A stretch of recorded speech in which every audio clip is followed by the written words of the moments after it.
بسم الله الرحمن الرحيم. الحمد لله رب العالمين، والصلاة والسلام على خير خلقه محمد وعلى آله وصحبه أجمعين، وبعد.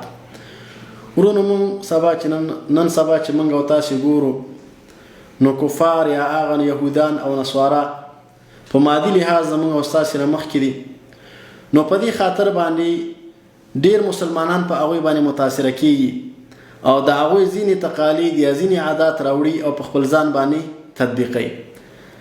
دا زموږ او تاسو د کمزوري تربیه د وجنه چې خپل اولادونه کم دي هغه ته په اسلامي فکر باندې تربیه نه ورکړل شوی. تاسو وګورئ الله رب العالمین وای کله چې منافقینو ویل چې یاره دا مسلمانان ذلیل خلق دي او موږ عزتمن دي، نو الله رب العالمین د هغه جواب وکړ. الله رب العالمین وای ولله العزة ولرسوله وللمؤمنين ولكن المنافقين لا يعلمون. الله رب العالمین وای چې الله عزتمن دی د ټولو نه مخکي، د هر څه نه مخکي، د دنیا د عالم د ټولو نه الله رب العالمین عزتمن دی. د هغې نه وروسته د رسول الله صلی الله علیه وسلم رسول عزتمن دی، مؤمنان عزتمن دي. الله رب العالمین وی منافقین نه پوهیږي. دغه رنګې ابن عمر رضی الله عنهما روایت کوي رسول الله صلی الله علیه وسلم وی من تشبه بقوم فهو منهم. چا چې د قوم سره ځان مشابه ک هغه د هغې ډلې نه دی.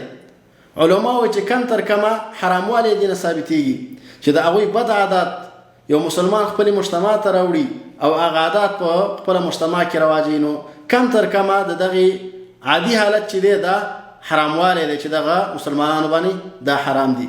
دغه رنګ الله رب العالمین وایي یا ایها الذین آمنوا لا تتخذوا اليهود والنصارى اولیاء. الله رب العالمین یا مؤمنانو یهودان او نصرانه په دوستۍ منیسئ، دا ستاسې دښمنان دي.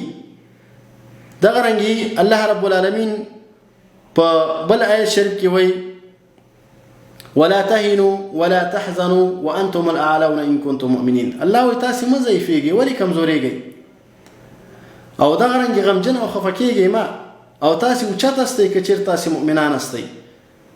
مسلمانان په ټوله دنیا باندې اوچت خلک دي. دا چې نن سبا مادي ښکته دي دې ته به سړی نه ګوري، بلکې سړی به دې ته ګوري چې ابدي ژوند را روان دی. دغه رنګ یو بل د کفارو او د مشرکینو عادت چې په مسلمانانو کې ډېر عادي شوی دی هغه دا چې د ګیرې کلول او د بریتونو پرېښودل. او حال دا چې رسول الله صلی الله علیه وسلم وایي خالف المشرکین، د مشرکانو مخالفت وکئ. احفوا الشوارب واوفوا اللحى، تاسې بریتونه کم کوئ او دغه رنګې ګیرې اوږدې کوئ. دغه رنګې بل حدیث شریف کې نبی علیه الصلاة والسلام وایي ان اليهود والنصارى لا يسبغون فخالفوهم.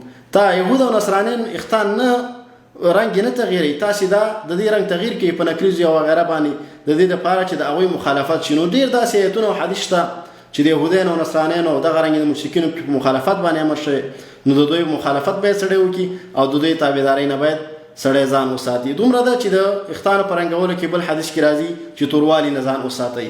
وصلی الله تعالی علی خیر خلقه محمد وعلى آله وصحبه.